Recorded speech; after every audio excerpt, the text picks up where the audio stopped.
Hey there, StarCraft fans! It's Falcon Paladin coming at ya with yet another edition of StarCraft 2 Legacy of the Void.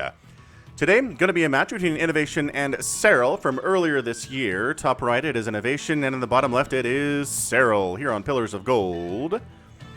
And I think this is going to be a proxy from INnoVation. Alright, so he started his military service back in August, so he's not going to be available for a while. He announced his retirement, but he can unretire after he gets back, I feel like.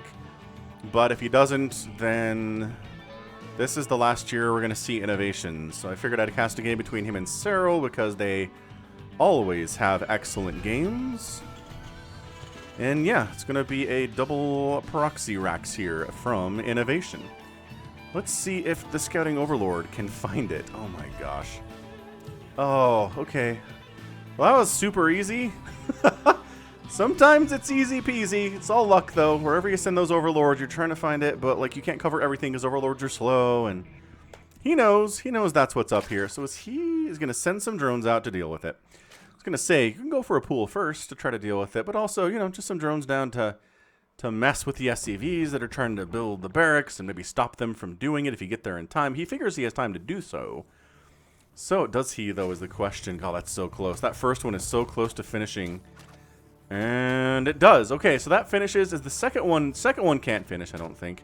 Okay, so we get one, which, for all the investment here, to only get one barracks down is just absolutely just brutal here. Extra drones come in to try to mess with the Marine as he pops out. They're ready for him. That SCV isn't going to be able to do anything. There we go. There's the Marine. He's running for it, but he's slower than the drones, and they hit him pretty hard, too. So, like, he's running. He's not trying to micro at all. He knows these drones can beat him. They're flapping with their wings. They're flying. Right? Never forget, drones are flying units, kind of. And a Reaper's coming out, so we can name this Reaper, I guess. But on the other side here, everything's cool. The pool's finished. Right?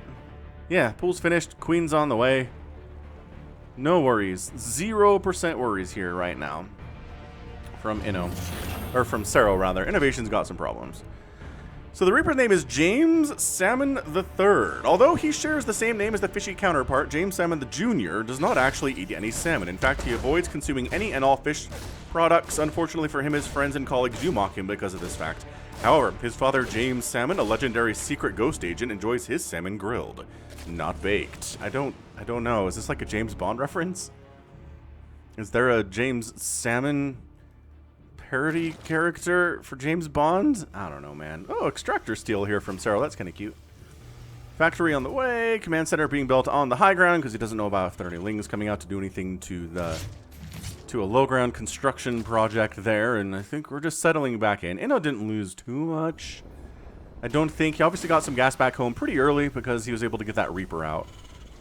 And he's got a second base coming up here, and he's got a factory, and he's got a starport. So, again, I've cast games before where proxies get absolutely shut down with no value at all. And yet the Terran wins anyway. So let's not go ahead and assume that INnoVation is dead here. I know it's Serral. I know it's scary that it's Serral. But Inno can do it, man. Inno is an absolute beast. You notice that the guns kind of fire at different times? That right one kicks back before the left one does? Like, why doesn't he just fire at the same time with those? It's just a, like, half second, split second sooner, right? It's very strange. Weird animation. Choice. Obviously a choice from the artist, though. Third base coming in here from Serral, or maybe a choice from his boss, right? Sometimes artists are given leeway to make choices like that, right? But sometimes their boss tells them exactly how to animate the attack animation for the Reaper. That's actually probably what happened, more likely. Banshee coming in, third CC? And it was like, well, the proxy hurt me, let's try to make that up. And I think he's going to be able to do it, too. Alright, so double Hellion Reaper cruising on in. But, I mean, there's queens and stuff, so, like, good luck getting anything. See, look, there they are now. Because the Overlord's in a great position to see them coming. See? Got this whole area covered. Whether they come from here or they come from here, you can see them. Now, the good thing about queens is they can't chase you if you're off creep. So it's nice. Reaper trying to come in for, I think, a secondary scout more than anything else. I don't think he wants to kill anything. But maybe he will. Oh, there's still a queen here, so be careful. Pow, pow, pow. Drone turns into a spore. And then the Reaper dies. Goodbye, James Salmon Jr. I called you James Salmon III initially. I'm sorry, that was a mistake. James Salmon Jr. is your name. Viking out to deal with Scouting Overlord, which sees the 3rd CC. So, like, I mean, INnoVation could probably take a 4th if you wanted. There's really no way for INnoVation to stop that. There's no attack coming anytime soon because of all the investment into this. So let's see if he does. I'd like to see him do it, personally, but, you know, Serral's much better at this game than I am. He's holding off this Banshee pretty effectively. 0 kills on her. So far, so good. I mean, if you came into the game at this point, you'd be like, all right, doing fairly normal things, you know? 3rd base is out at about 5 minutes. Be a little bit late, and there you go. 4th base getting started from Serral. Left side. Interesting location for that. I think it'd be here, especially because the creep spread is already really nicely protecting it to some extent. There's no creep over here at all. He has no vision up this left side of the map whatsoever, so you'd think he'd be worried about that, but nope, he is not. Not even the tiniest of bit. Spanely Nest coming in at about 6 minutes, starts at the 5-minute mark, which is usually when we want to see those. And the lair timing about 6:20 as well, 6:30, something like that. So yeah, we're just casually macroing. Nobody's really launched any kind of an attack for the last few minutes. There's just enough Zerglings and just enough Queens here to defend if an attack comes. See, the Queens are protecting this left flank because they know. All right, that's where the Banshee was. And also, oh, I didn't expect the Viking to come through, but it's dead too. Vikings are so slow. Yeah, Banshee's now swept over to the right side here, trying to deal with maybe Ling attacks or Roach attacks that come up to the 3rd base and try to mess with it. But there's nothing, man. It's 73 drones at 650 for Serral. He's fine. He's been droning his absolute face off, making Queens pretty much consistently, creep spreading like a madman. Half of the base, or half of the map is already pretty much creeped. Maybe the exception of this area here. That would make it truly 50% or so. And here we go, double drop at 7 minutes, but something that really should be able to be handled here by Serral. And yeah, he's, like, oh, the creep's already all the way up. You gotta clear this creep. Let's get it. Gotta do some chores, gotta mow some lawns. That's what INnoVation's thinking here. Another scan would be pretty good if you have one. Killing an Overlord is also nice. And then, inevitably, the Lings come. And you let the Widow Mines kill, like, one of them. Oh, this one each. Serral and Rainer's ability to split against Widow Mine attacks against large numbers of Lings is insane. The number of times you see a million Lings heading somewhere and then a Widow Mine's ready to kill them all and they just grab one of the Lings, go the other way, and take the rest of the swarm and head the opposite direction, and it works. Crazy. Absolutely crazy pants. We're getting drilling claws for Widow Mines. Very interesting. Burrow coming in too. Alrighty, right. We don't see a lot of Burrow from Zerg players these days. It's always nice to see. Man, if you didn't watch the Midrick Madness game between Achilles and Magic Turtle, which came up last week, I know a lot of you don't watch the Midrick Madness, you don't care about them, but seriously, there is some really super fun Roach Burrow stuff in that game. I would recommend giving it a shot, personally. But again, I like all of my casts. I'm biased, but seriously, give it a try. Man, he is really sneaking around this right side here, isn't he? So the medevac's almost dead. Might as well unload, and by that I mean fly over the Queen and take the 2 hit points remaining there. Engagement in the middle. Lings and Veins are just having a grand old time chasing INnoVation back here. Fall back to the creep. The creep is safety. The creep is home. Gaull's medevac is effectively dead. 2 HP on that thing. The Zerg unit sneezes in that direction and it's gonna die. Just kidding. Lings and Veins can't do that at all. Oh, Hydralisks can though. Get out. Medevac. Are you gonna stop running? Don't stop running, Medevac. There you go. Boost is ready to rock. Zerglings, they could mess with that base. They could have really messed with that base. But he doesn't know that it exists. Maybe he knows that command center is probably headed there. Probably headed there. Overseer says, okay, so it's not going to be some mech crazy thing. Just our traditional Marines, Marauders, Widow Mines, maybe some Hellbats from the Hellions we had earlier today. Serral expanding to le bottom right.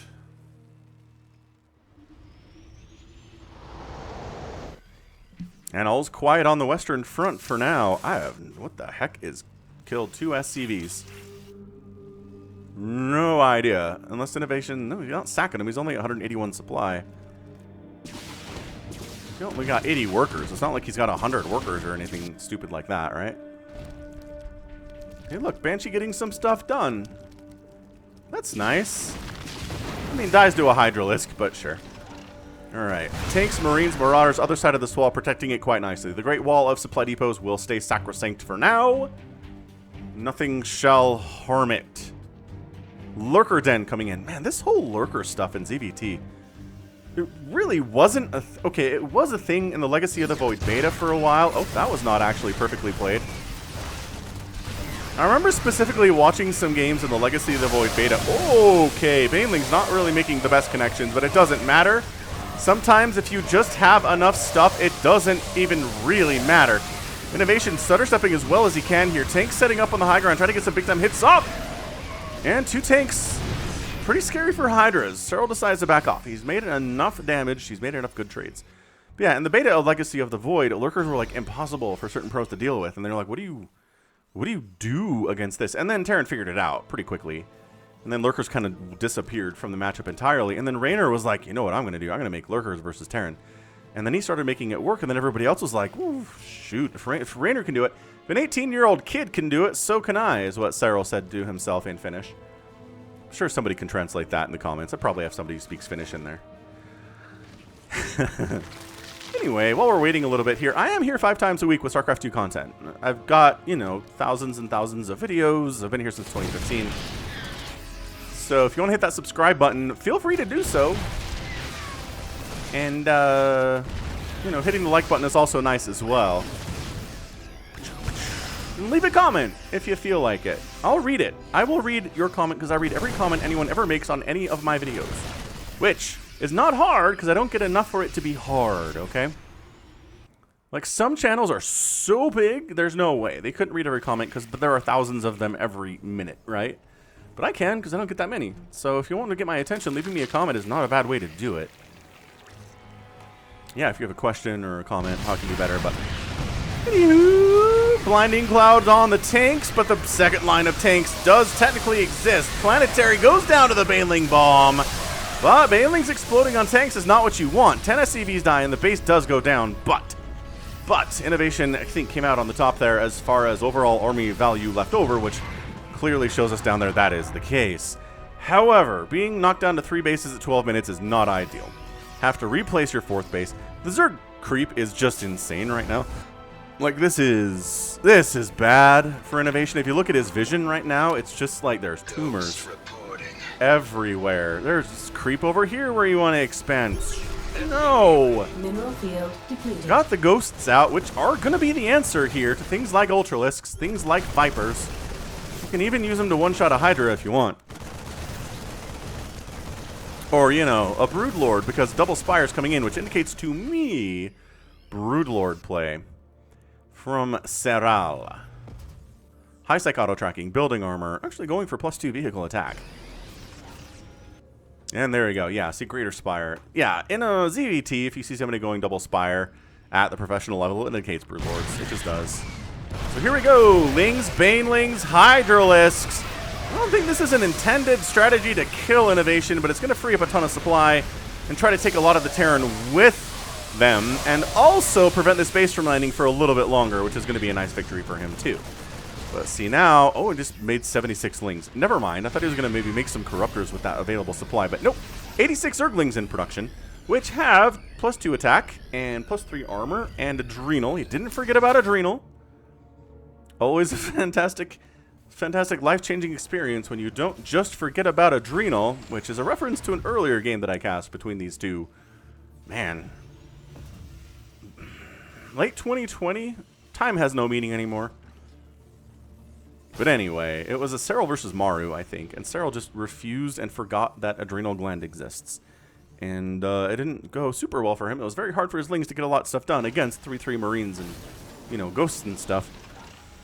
Turns out, so every base on the map has almost been taken. We got this one and this one in the top left as well. It has not been taken yet in 14 minutes. So that's just...